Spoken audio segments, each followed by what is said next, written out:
নমস্কার, সোমা স্পেশাল কিচেনে আপনাদের স্বাগত জানাই। আজকে দেখাবো একদম নিরামিষ সোয়াবিনের কোপ্তা।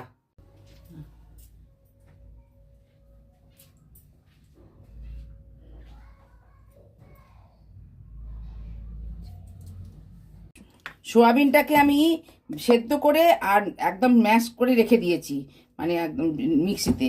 এবার দিলাম নুন, এবার দিলাম ময়দা, বাইন্ডিংয়ের জন্য একটু ময়দা দিলাম। আচ্ছা, এটা দিলাম পনির গ্রেট করে রেখেছি, সেটা দিলাম। আচ্ছা, এই কাজু আর কিশমিশ আমি কুচো কুচো করে কেটে রেখেছি, এটা দিয়ে দিলাম। কাজু আর এই কিশমিশ, একটু ধনে গুঁড়ো, সামান্য হলুদ, একটু চিনি দিলাম। এবার দিলাম গরম মশলা গুঁড়ো, দিলাম একটু গুঁড়ো লঙ্কা সামান্য। আমি এবার মেখে নেবো, ভালো করে হাতে করে মেখে নেবো এগুলো। আচ্ছা, এইরকম করে আমি কোপ্তাগুলো বানিয়ে নেবো। এই গোল গোল গোল গোল করে বানিয়ে নেবো।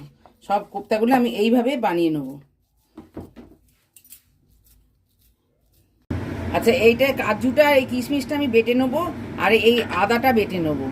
আর এর সঙ্গে এই আদার সঙ্গে একটু কাঁচা লঙ্কা বেটে নেবো, ব্যাস। এই এবার এই কোপ্তাগুলো গড়া হয়ে গেছে, আমি এবার সব একে একে ভেজে নেবো।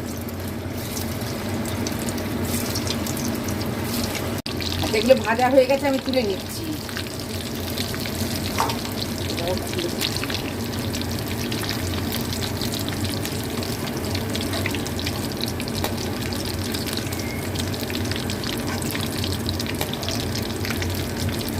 আমার এই কোপ্তাগুলো সব ভাজা হয়ে গেছে, আমি সব তুলে নিচ্ছি একে একে সব।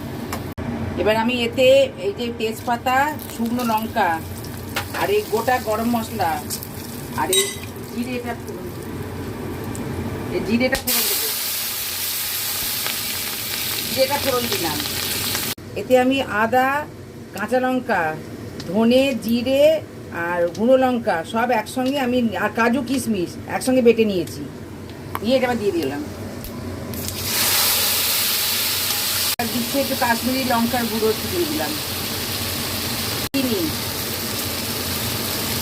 টক দই। এটা পরিমাণ মতন আমি নুনটা দিয়ে দিচ্ছি। এটা আমার কষা হয়ে গেছে, তেল ছেড়ে দিয়েছে। এবার আমি এতে একটু গরম মশলা দেবো, দিয়ে এবার জল দেবো।